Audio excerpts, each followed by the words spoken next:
Data wa twese wo mwijuru, Mana mushobora vyose, Mana ukomeye kandi uhambaye, kandi uvuga bikaba, uteka bigakomera, urema ibitariho bikabashaga no kubaho. Ndasenga umwene data ugiye kumva ijambo ryawe, reka rimwubake kandi rimukomeze, ko rimusanze ntaba ariko rimusiga, ariko rizana impinduka mu buzima bwe no kwimwerekeye byose, mu izina ry'umwami wacu Yesu Kristo, amen.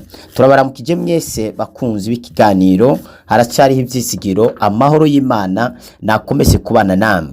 Haracyari ivyizigiro ko wakomera, haracyari ivyizigiro ko watera imbere, haracyari ivyizigiro ndwara ko wayikira, haracyari ivyizigiro ko wavyara ukonsa ugaheka nk'abandi, haracyari ivyizigiro ko waronka akajya kazi, haracyari ivyizigiro ko urugendo rwawe rwacamwo, haracyari ivyizigiro ko baguha visa, haracyari ivyizigiro ko waronka igatike y'indege ukeneye, haracyari ivyizigiro ijya modoka ukeneye ko nawe wayigura, haracyari ivyizigiro ko ivyo abandi bagezeho nawe wabashaga kubigeraho. Icyo usabwa no kwizera Imana, icyo usabwa no gusenga Imana, icyo usabwa no kudatakaza ivyizigiro, icyo usabwa no gukora kugira ngo ubashe kugera kuri kiriya kintu. Hambavu y'ibintu byose, hejuru y'ibintu byose hari imbaraga z'Imana. Mana yacu nirobanura ku butoni, ivyo yakoreye abandi nawe yabashaga kubigukorera. Shuti yanjye uri kuranyuva, turagushimiye ko wahisemo gukurikirana kino kiganiro haracyari ivyizigiro. Turagushimira wewe uri kuradukurikiranira ku rubuga rwa YouTube. Turagushimira nimbaze gukanda sabone canke subscribe, Imana ibiguhera umugisha. Ukaba utarakanda sabone canke subscribe, nashaka muri kano kanya nyene ukande sabone canke subscribe. Biragufasha iki? Igihe dushizeho ikigwa, igihe dushizeho inyigisho, uzaba wa mbere uzikurikirana, uzabimenyeshwa na YouTube yuko hari ikintu gishasha twabashije gushiraho.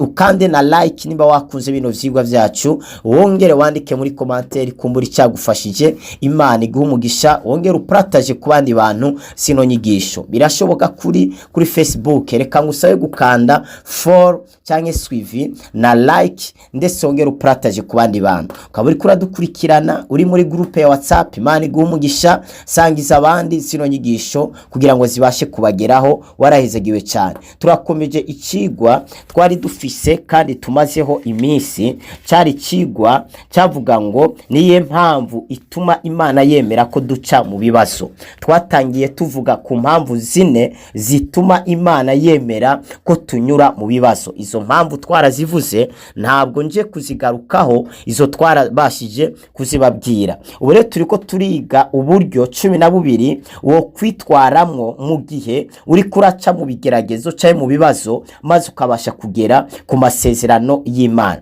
Menya uburyo 12 wo kwitwaramo canke wo kwifatamwo ukabasha kugera ku vyasezeranywe, ukabasha kugera ku vy'Imana yateguye kubwo buzima bwawe. Usomye Abefeso 2:10 havuga ngo hari imirimo myiza Imana yaduteguriye kuva kera, yitegurira muri Kristo Yesu kugira ngo tubashe kuyigenderamo. Birumvikana ntabwo uriho kubera agisida, uriho ku mugambi w'Imana. Hari imirimo myiza Imana yaguteguriye. Ni ryari utangira kugendera muri iyo mirimo myiza Imana yaguteguriye? Ni gihe wizeye Kristo ukamwakira muri we nk'umwami n'umukiza w'ubuzima bwawe. Aho nyene urugendo rwawe ubu rutangiye. Niho Paulo avuga ngo natangiye urugendo rwanje neza, ngariko ndarusoje amahoro. Ni ryari yatanguye urugendo rwiwe? Ni gihe yizera Kristo, cyagiye umuco wamumurikira hariya mu Vyakozwe n'Intumwa 9, ariko aje Damasiko kwica ba Kristo, ariko Yesu akamuyerekera mu nzira. Kigagiye Paulo yizeye Kristo, kigagiye Paulo yakiriye Kristo, ntabwo yigeze asubira inyuma, ntabwo yigeze ahagarika gushingira intawe umwami Yesu. Ni kuvuga ko urugendo rwiwe hagiye ararutangiye, noneho aza kurusoza amahoro. Imana ihabwa icubahiro. Usomye ariya Yeremiya 1:5 haratubwira neza ko Imana ibwira Yeremiya ngo utaraba urusoro nari naragutoranije, nari naragushizeho kugira ngo uzabe uvugishwa nanje. Imana igutoranya kuva kera, igatoranya n'ivyo uzakora n'ubuzima uzabamwo kuva kera. Hari ibyiza Imana yateguye kuva kera, ariko Satani nawe arafite ibibi yateguye kuva kera kubw'ubuzima bwawe. Imana idutabare cyane. Ariko ivyo Satani yateguye ntibishobora guhagarika umugambi w'Imana, ntibishobora guhagarika icyo Imana yateguye kubw'ubuzima bwawe. Niwitwara neza ugakoresha buno buryo 12, ivyo Satani azakora byose bizahinduka ingazi ikwinjiza mu masezerano, bizahinduka umuhora, bizahinduka deplacement ikwinjiza mu vy'Imana yateguye kugeraho. Inzozi za Yosefu zasoreye muri Egiputa, ariko kugira ngo ashike muri Egiputa yamanjije kwanywa na bene se, bamuhindurira izina bamwita Karosi, nkuko nawe baguhinduriye izina bakwita umubeshi, bakwita Freemason, bakwitwa umusezi, kandi uri umusenzi bakwitwa umukene, alebosi bakaya. Ariko humura, iyo nzuri iri kuracamwo izakugeza ku masezerano y'Imana, nutatakaza kwizera icyo Imana yavuganye nawe. Birivuga ngo bamuterera mu kinogo, nkuko nawe baguhaye ishano, baguhaye sumu kugira ngo bice ubuzima bwawe. Ni kenshi bagutereye mu gasho, ni kenshi bashatse kupfa winjira mimba, ariko bikarangira Imana ikurokoye. Ni kubera ko Imana ifite umugambi mwiza ku buzima bwawe. Birivuga ngo Yosefu baramugurisha, ni kenshi nawe bakugurishije. Hari abantu bagiye bakuvuga nabi kugira ngo baronke basabirize, bagiye bitwaza izina ryawe bakuvuga nabi. Ariko humura, iyo bariko barakugurisha niyo hari ivy'Imana yateguye kubw'ubuzima bwawe. Reka mvuge ko atari Imana yemeye ko Yosefu agurishwa, si Imana yagurishije Yosefu, ariko ni bene se bamugurishije bohejwe nande na Satani. Ariko ivyo nyene bakoze Imana ikibihinduramo ivyiza kugira ngo ishitse ivyo Imana yari yaravuganye na Yosefu. Usomye mu Itanguriro birivuga ngo bene se na Yosefu baza kumusaba imbabazi, ngo barakumbagara, bararira, baraboroga, kubera bari bazi ko Yosefu azahava bihorera kubyo bamukoreye byose bibi. Imana ishimwe cyane, yarazi ko azabihorera ku bibi byose bamukoreye. Usomye Itanguriro ibice 50 ugahera ku murongo wa 14 ugashaka ugageza ku murongo wa 26, nico gice ca nyuma kirangiza igitabo cy'Itanguriro, ni bice 50. Imana ihabwa icubahiro. Uherere ku umurongo wa 14 avuga ngo Yosefu aremesha bene se, baza bararira, bakoma induru. Bari bamanyije gutuma umuntu ati genda dusabira imbabazi Yosefu, naza dusubirize mu nkoko kuvyo twamukoreye, aduharire. Noneho Yosefu ntacyo yabivuzeho. Noneho naho baravuga ati uyu muntu ashobora guturengerezaho, reka twishikireyo. Ngo barakumbagara, bararira. Yosefu arababwira, ariko ararira nawe. Noneho mu mutima aseka yibaza ati si ibintu bariko barakora barabizi. Kubera Yosefu ntabwo yigeze ababwira yuko azabasubiriza mu nkoko, nta nubwo yigeze ababazwa n'ibyo bamukoreye. Bishoboka ko yababaye igihe babikora, ariko Yosefu amaze kugera mu mugisha, akibona mu masezerano Imana yamusezeraniye, ahubwo muri w'indani yavuze ngo Imana iha umugisha bene data, kuko iyo batabikora simba narashitse hano. Mugabo mu kubatesta arebe ku mutima wo w'uburyarya uba warabavuyemo, ni cagiye bari baje gusuma, akagenda asigarana umwe kugira ngo arebe yuko ka gatima kugwanko ko gatoba kakirimo, ariko aza gusuzuma asanga karamaze kugenda barihanuye. Mugabo Yosefu mu kubaremesha ababwiye ngo iki, yavuze ngo kubwanyu mwashatse kungirira nabi, mwagambiriye kungirira nabi, ariko iyo nabi yanyu Imana iza kuyihinduramo icyiza kugira ngo ishitse ibiri huno munsi. Ati reka mbabwire, iyo mutaza kubikora uko mwabikoze, nimuba muri kino gihugu, nimuba muguwe neza. Tariko kuba yaravyemeye bikaba, nuko Imana yari ifise ibindi bintu yagomba gushitsa. Yaremeye n'ivyo mungirira nabi, ngo mweho mwashatse kungirira nabi, niko handitse bene data. Ariko Imana ifata iyo nabi yanyu ngicihinduramo icyiza kugira ngo ishitse ivyo mubona uno munsi. Birivuga ngo Satani ntiyamenye ubwenge, ngo kuko yaza kumenya ubwenge ntiyari kugirira nabi umwami wacu Yesu Kristo. Yaramwishe azi ngo birarangiye, kumbe icamuzanye kwari ukudupfira. Yamukubitishije inkoni, kumbe ugukubitwa inkoni kwa Yesu kwatumye indwara ziva ku buzima bwacu. Byamubambye ku giti azi ngahanda muhanye, kumbe kubambwa ku giti kwa Yesu kwatumye imifumo yose tuvaho, maze umuhezagiro wose w'Imana ucura tuzaho. Usune mu Efeso ariyaga icete ca mbere Paul yandika abanyefeso 1:3, Imana yaduhezanye imihezagiro yose. Usone mu Bigalatiya bibiliya batubwira ngo yahindutse ikivume kugira ngo ducike kuba abahezagiwe. Birivuga ngo haravumwa umanitse ku giti, ngo ariko yahindutse ikivume kugira ngo nje nawe ducike kuba abahezagiwe. Vuga ati narahezagiwe. Imana ishimwe. Hari ikintu abantu abakristo bihenze ko, abakristo mwarihenze cyane kubera kuba mwisi cyane no gukunda isi cyane, vyatumye mwibagira ivy'ubwami bw'Imana.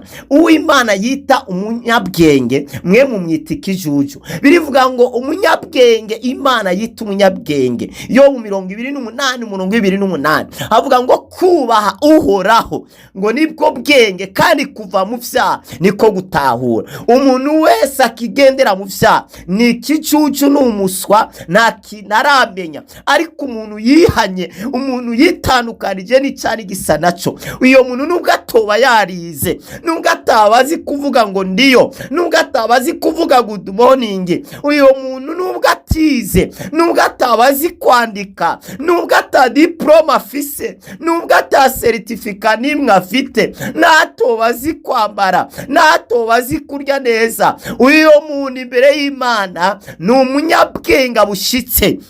Imana ishimye cyane. Birivuga ngo ibipfu bikengera inyigisho. Birivuga ngo ubwenge bw'inosi Imana yabushinduye ubuswa, yabushinduye ubujuju, yabuhinduye ubupfu kugira ngo ibatetereze mazi isamure abanyabwenge bayubaha. Kubaha Imana shuti yanjye nibwo bwenge. Nimba wubaha Imana uri umunyabwenge, ntiyagira umuntu azagusuzugura ngo afite amashure, ngo afite amalisansi y'amadogitora atubaha Imana. Kubaha Imana nibwo bwenge, kandi kuva mu vyaha niko gutahura. Uwo Bibiliya yita umutuzi, uwo Bibiliya yita umukire, ntabwo mwebwe ari we mwita umukire. Aho mwita umukire n'ufise inzu, amamodoka, amamiliyaridi kuri konte, abagwiza atunga muzi ni ba Elon Musk, ni ba Bill Gates n'abandi nawuzi. Bari abafite amafaranga, bama mu mafaranga, bama muri banke, baharura amamiliyaridi. No, barya ntabwo ari abatuzi, barya n'abakene. Barya n'abakene binyuma yabo abandi. Ubutunzi n'ubwaye, ubutunzi n'ukugira Yesu muri wewe, ubutunzi n'ukugira Imana muri wewe, ubutunzi n'ukugira amahoro muri wewe, ubutunzi n'ukugira umunezero muri wewe udatangwa n'isi ariko utangwa n'Imana. Wona handi ubonegwa atari muri Kristo Yesu. Imana ihabwa icubahiro, Imana ihabwa icubahiro. Yarebosi bakaya ivyo Imana yashiro ngo bitunezereze, ntabwo ari vyo abakristo mwakagombye kunezerezwa n'ivya hano kuri inosi. Mwisi nta munezero uriyo, niko birivuga. Umunezero uri muri Kristo Yesu. Niyo birivuga ngo munezererwe mu mwami wacu Yesu. Ngo ndabisimwe ni munezererwe. Umunezero mwisi nta uzigera ubona. Uzabona amafaranga ariko nta munezero uzagira. Nimba utariko wiri kunyuma ya Kristo, umenye nimba uriko wiri kunyuma y'amafaranga, utariko wiruka inyuma y'agakiza, utariko wiruka inyuma y'ubwami bw'Imana, amafaranga uzayabona ariko ntabwo uzigera ugira amahoro. Uzamana ivyago, uzamana ibibazo, uzamana ubukene bwo kugumurondera. Uzareba abagwiza atunga bafite amafaranga menshi nibo bakora cyane gusumba abakene, aho wita abakene, kubera ko abakene badakora cyane. Icambere babumbwa n'ibyo bafite, icakabiri bafite amahoro. Bobo rero nubwo batoronka biriya babifitiye amahoro. Ubutunzi bwa mbere na amahoro. Harabafise amamiliyaridi ariko abadogiteri bababujije kurya neza, bababuza kurya inyama, bababuza kunywa ibintu bisosa, bababuza biriya na biriya. Hari n'abandi bataryama babuze itiro, baryama ariko babateye inshinge. Ariko wewe uragikijumbu cyawe ukaryama gukirago, amahoro akaba yose, imisuzu ukabwigiriza, kubera ko Imana iri mu buzima bwawe. Imana ikubera umugisha. Haleluya. Turiko twiga rero uburyo 12 wo kwifatamo. Imana ihabwa icubahiro. Wo kwifatamo ukagera ku masezerano Imana yasezeranye ku buzima bwawe. Uburyo bubiri twarabuvuze. Uburyo bugira gatatu n'ugukura amaso kubiboneka. Kura amaso kuri ivyo bintu biboneka. Nivyo Yosefu yaragurishijwe. Yosefu akozwe isoni kuko birivuga ngo baramukuye impuzu yari yambaye, ariko Yosefu ntabwo yigeze akura amaso ku Imana yavuganye nawe.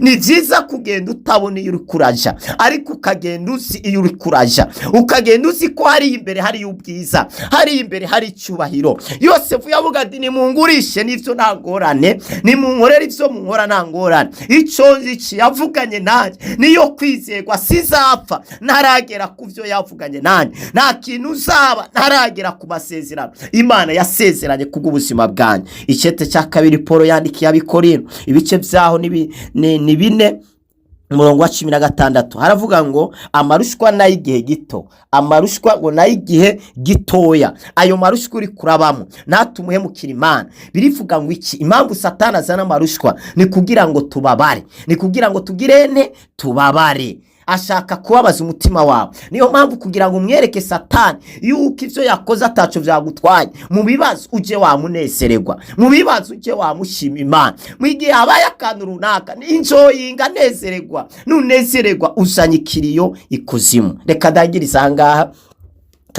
ahangaha ningaruka mu gice gikurikira nzahera kuri kino kintu cya gatatu, gukura amaso kuyiboneka, tubyinjiremo neza. Hama ruce tuvugana kandi kantu kagira kane, nababwiye kari 12. Imana iguha umugisha.